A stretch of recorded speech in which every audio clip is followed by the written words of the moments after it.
È già in fase operativa in Sicilia la presenza dei militari, utilizzata da qualche giorno nelle pattuglie di vigilanza nelle aree urbane delle città e nei punti di arrivo dei passeggeri. Si tratta, ha dichiarato il presidente della regione, di misure urgenti per potenziare il numero delle pattuglie delle forze dell'ordine, esteso anche ai militari dell'esercito impegnati in Sicilia nell'operazione Strade Sicure.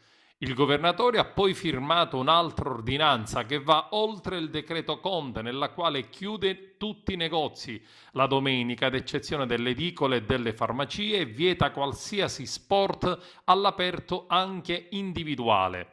Previste disposizioni per la pulizia di strade ed uffici pubblici, esercizi commerciali, rivendite di tabacchi, trasporto urbano, attività sportive ed uscite da casa per gli acquisti.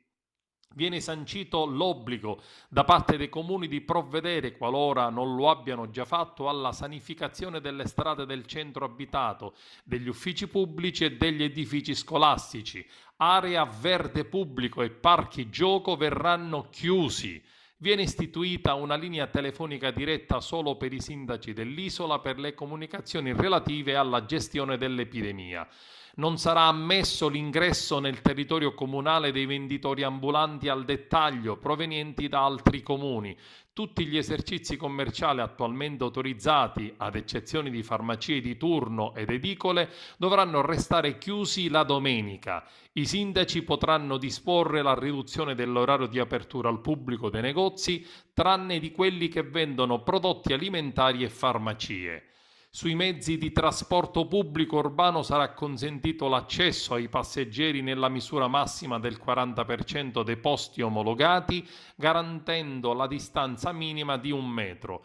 Ed in ultimo, l'ordinanza stabilisce che le uscite dalla propria abitazione per gli acquisti essenziali, ad eccezione dei farmaci, vanno limitate ad una sola volta al giorno. È vietata altresì la pratica di ogni attività motoria e sportiva all'aperto, anche in forma individuale. Gli spostamenti con gli animali da affezione sono consentiti solamente in prossimità della propria abitazione.